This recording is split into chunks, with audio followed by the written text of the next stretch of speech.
안녕하세요. 행운파파입니다. 몇 달 전 금 이야기하면서 은에 더 많은 관심을 가지시는 것이 좋을 것 같다고 말씀드렸었는데요. 지금 현재 은 아주 핫합니다. 왜 그럴까요? 2024년부터 올해까지 은 시장에서 벌어진 일은 과거 그 어떤 원자재 폭등장과도 결이 다르기 때문입니다. 저점 대비 무려 319%, 약 4.2배라는 비현실적인 상승률. 이 수치는 2023년 전 세계 투자자들을 열광시켰던 엔비디아의 상승 동력이 실물 자산인 은으로 완전히 옮겨 붙었음을 의미합니다. 구체적인 자산별 수익률 지표를 한번 확인해 보죠. 같은 기간 디지털 금이라고 불리는 비트코인이 173% 수익을 내고 안전자산의 상징인 금이 136% 오르며 시장을 주도할 때 실물 대장주인 은은 그보다 2배가 넘는 기록적인 퍼포먼스를 보여준 겁니다. 우리는 여기서 단순히 수익률이라는 숫자가 아니라 거래소 재고라는 데이터의 경고 등에 집중해야 합니다. 런던 금시장연합회 LBMA와 뉴욕 상품거래소 코맥스의 최신 지표를 보면 최근 24개월 사이 은 재고량은 무려 45%가 증발하며 역대 최저 수준인 8억 온스 선마저 위태로운 상황입니다.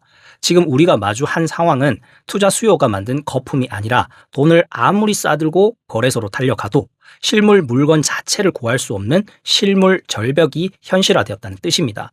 불과 1년 전만 해도 시장에서는 은은 금의 보조제일 뿐이라며 자산 포트폴리오의 끄트머리에 두었지만 이제는 은이 없으면 AI 인프라 자체가 멈출 수 있다는 살벌한 분석이 주류를 형성하고 있습니다. 자, 그렇다면 왜 전 세계의 빅테크 기업들과 강대국들이 하필 은이라는 이 금속 하나에 사활을 걸고 있는지 알아볼까요? 핵심은 대체 불가능한 물리적 전도율, 데이터에 숨어 있습니다. 전기 전도율을 지표화했을 때 은은 100이라는 절대적인 기준점입니다. 우리가 흔히 산업용으로 쓰는 구리가 97인 것과 비교하면 고작 3의 수치 차이라고 생각하시겠지만 이게 나노 단위로 경쟁하는 AI 서버나 차세대 저궤도 위성 통신 장비에서는 기술의 성패를 가르는 치명적인 인계점이 됩니다. 특히 AI 칩 내부의 발열 제어 능력을 들여다보면 답이 명확해집니다. 은은 구리보다 열 전도율이 약 5.4% 이상 높기 때문에 초고성능 연상 가정에서 발생하는 막대한 열을 가장 빠르고 효율적으로 방출할 수 있는 지구상 유일한 금속입니다. 열을 잡지 못하면 칩은 타버리거나 성능이 저하됩니다. 결국 AI 성능을 극한으로 끌어올리려면 은은 선택이 아닌 필수입니다. 여기에 은만이 가진 결정적인 화학적 강점이 하나 더 있습니다. 보통 금속은 산화되어 녹이 슬면 전기가 통하지 않는 절연체로 변해버립니다. 우리가 흔히 아는 구리가 바로 그렇죠. 하지만 은은 산화된 상태, 즉 산화은이 되어서도 전기가 그대로 통하는 독보적인 특성을 유지합니다. 이 사실이 무엇을 의미할까요? 습도가 높은 지하 데이터 센터나 극한의 온도를 견뎌야 하는 우주 환경 혹은 1초의 오차도 허용하지 않는 첨단 전장 환경에서도 데이터가 끊기지 않고 흘러야 하는 곳에는 은 말고는 대안이 없다는 강력한 증거입니다.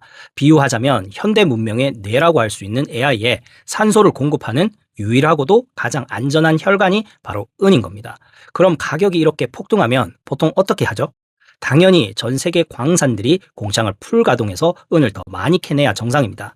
그런데 이 은 시장에는 경제학의 기본 원리가 통하지 않는 아주 기괴한 공급의 덫이 숨어 있습니다.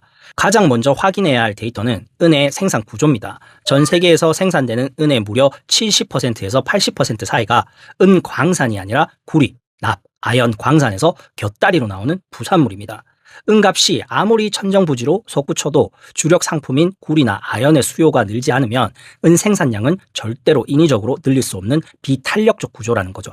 무슨 뜻이냐면요. 은값이 내일 당장 2배로 뛴다고 해서 광산 주인들이 은을 더 캐자 하고 채굴기를 돌릴 수 없다는 뜻입니다. 예를 들어 볼게요. 여러분이 엄청나게 큰 구리 강산을 운용하는 사장님이라고 가정해 보겠습니다. 매출의 90%가 구리에서 나오고 은은 구리를 캘 때 조금씩 섞여 나오는 데다 매출의 5% 정도 비중을 차지합니다. 자, 여기서 은값이 폭등했습니다. 은은 더 캐면 돈을 더 벌 것 같죠. 하지만 은을 더 캐려면 주력 상품인 구리를 훨씬 더 많이 캐야만 합니다.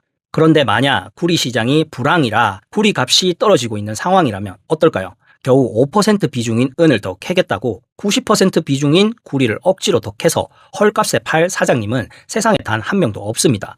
즉, 은 가격이 아무리 올라도 공급이 즉각 반영하지 못하고 굳어있는 상태, 이게 바로 공급의 비탄력성입니다. 실제로 최근 통계를 보면 이 구조적 결함이 얼마나 심각한지 드러납니다. 2026년 현재 은 시장은 5년 연속 기록적인 공급 부족 상태를 이어가고 있습니다. 지난 2021년부터 시작된 이 만성적인 적자는 매년 약 2억에서 3억 온스씩 누적되어 왔는데요.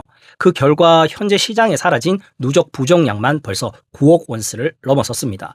이 9억 온스라는 숫자가 감이 안 오실 텐데 전 세계 모든 강산이 1년 내내 뼈 빠지게 캐내는 양과 거의 맞먹는 규모입니다. 쉽게 말해 전 세계 1년치 공급량이 시장에서 통째로 증발해 버린 겁니다. 자, 그렇다면 이 거대한 구멍을 어디서 메꾸고 있을까요? 결국은요, 런던 금시장 연합회 LBMA와 뉴욕 코맥스의 창고 재고를 깔아먹으며 버티고 있는 겁니다.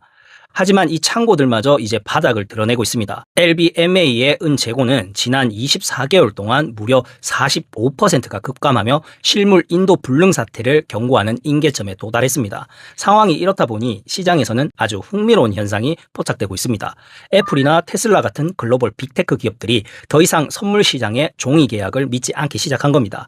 이들은 이제 시장 가격보다 훨씬 높은 웃돈을 주면서까지 광산 업체들과 직접 장기 공급 계약을 맺거나 실물 은을 통째로 사들여 자체 창고에 쌓아두는 직매입 전쟁을 벌이고 있습니다. 디지털 세상을 지배하는 기업들이 가장 아날로그적인 방법으로 실물 금속을 사재기하는 이 역설적인 상황, 이게 바로 지금 우리가 마주한 실물 절벽의 실체입니다. 자, 공급이 부족해지면 그 다음 순서는 뭘까요? 당연히 국가 간의 사재기와 빗장 걸기입니다. 상황은 이제 경제 논리를 넘어 국가 생존을 건 자원 전쟁으로 번졌습니다. 가장 먼저 확인해야 할 최신 팩트는 올해 1월 1일 전격 실행된 중국의 은 수출 제한 조치입니다. 중국은 전 세계 태양광 패널용 은 페이스트 공급의 무려 80% 이상을 장악하고 있는데요. 이들이 고순도 은에 대해 전략적 수출 커터제를 도입했다는 건 사실상 서방 국가들의 신재생 에너지 전환과 반도체 공급망의 심정지를 예고한 것과 다름없습니다. 수치로 따져보면 더 살벌합니다. 이 조치로 인해 글로벌 태양광 및 정밀 반도체 부품의 공급망은 당장 이번 분기에만 약 30% 이상의 차질이 불가피할 것으로 분석됩니다. 중국이 왜 이런 광수를 뒀을까요? 자국 내 AI 서버 구축과 탄소 중립 목표를 위해 필요한 실물 은을 밖으로 한 톨도 내보내지 않겠다는 자원 민족주의의 끝판왕을 보여주는 겁니다. 미국 역시 가만히 있지 않았습니다. 미 의회는 최근 은을 국가 전략 광물로 전격 지정하는 법안을 통과시켰습니다. 과거 은을 단순히 기금속이나 투자 자산으로 보던 관점을 완전히 버리고 미사일을 만들고 AI 인프라를 돌리기 위한 전쟁 필수 물자로 공식화한 겁니다. 이 긴박한 상황에서 시장의 눈길을 끈 인물이 있습니다. 바로 일론 머스크입니다. 머스크는 최근 본인의 SNS를 통해 이 상황은 정말 좋지 않다며 이례적으로 은 수급에 대한 강한 우려를 표했습니다. 그가 왜 이렇게 예민하게 반응할까요? 테슬라의 전기차 한 대에는 일반 내연기관차보다 최대 2배 이상의 은이 들어가고 스페이스X의 차세대 로켓과 옵티머스 로봇의 수만 개 접점에는 은 말고는 대안이 없는 고성능 부품들이 빽빽하게 들어차기 때문입니다. 실물 재고 데이터의 디커플링, 그러니까 탈동조화 현상은 이 전쟁의 정점을 보여줍니다. 서방의 기준인 LBMA와 코맥스의 재고가 지난 2년간 45% 급감하는 동안 중국의 상해 황금 거래소 SGE 재고는 오히려 견고하게 유지되거나 늘어나는 추세입니다. 결국 전 세계 실물 은이 블랙홀처럼 동량으로 특히 중국으로 빨려 들어가며 서방의 창고를 비우고 있다는 확실한 증거입니다. 이제 은은 돈을 준다고 살 수 있는 물건이 아니라 국가 권력과 외교적 협상력이 있어야만 구경이라도 할 수 있는 디지털 시대의 전략 무기가 되었습니다. 자, 이제 우리는 은을 어떤 시각으로 바라봐야 할까요? 단순히 금값이 오르니까 따라가는 보조자산 정도로 생각하신다면 시장의 거대한 본질을 놓치고 있는 겁니다. 은은 이제 기금속의 영역을 완전히 탈출했습니다. 현대 문명을 지탱하는 21세기의 석유이자 대체 불가능한 핵심 인프라 그 자체가 되었거든요. 데이터가 말해주는 미래는 더 선명합니다. 은산업발전 국제협회인 실버 인스티튜트의 2026년 수요 전망치를 보면 태양광과 전기차 그리고 AI 서버라는 이 세 가지 핵심 영역에서만 전 세계 연간 생산량의 60% 이상을 빨아들일 것으로 예측되고 있습니다. 과거에 석유가 없으면 공장이 멈추고 국가 경제가 마비됐던 것처럼 이제 은이 없으면 4차 산업혁명의 심장인 데이터 센터가 가동을 멈추고 미래 산업의 쌀인 반도체 생산이 중단되는 시대가 온 겁니다. 자, 그렇다면 시장에서 거론되는 온스당 $100라는 숫자, 이게 단순히 투자자들의 희망 사항이나 거품일까요? 우리는 여기서 종이 은과 실물 은의 괴리율 데이터에 주목해야 합니다. 현재 선물 시장에서 거래되는 종이 계약의 규모는 실제 창고에 있는 실물 은의 수백 배에 달합니다. 이들 중 단 1% 투자자만 실물로 내놔라 요구하는 뱅크런 사태가 벌어진다면 어떻게 될까요? 실물 재고가 바닥나고 국가 간 수출 빗장이 걸리는 지금의 자원 민족주의 상황에서 100달러라는 숫자는 단순히 고점이 아닙니다. 산업계가 생존을 위해 반드시 지불해야 하는 새로운 시대의 표준 가격이자 입장권이 될 가능성이 매우 높습니다. 지금 벌어지는 이 기괴한 실물 절벽 현상을 누군가는 자산 증식의 절호의 기회로 볼 것이고 누군가는 문명 체계의 거대한 위기로 읽어낼 겁니다. 오늘 제가 보여드린 구체적인 지표와 공급망의 비극들이 혼란한 시장을 뚫고 나갈 여러분께 확실한 이정표가 되었기를 바랍니다. 자, 은이 단순한 돌덩이인지 아니면 새로운 시대의 권력인지 판단은 이제 시청자 여러분의 몫입니다. 오늘 준비한 이야기는 여기까지입니다. 도움이 되셨다면 구독, 좋아요 부탁드립니다. 지금까지 이슈와 이슈 채널의 행운 파파였습니다. 감사합니다.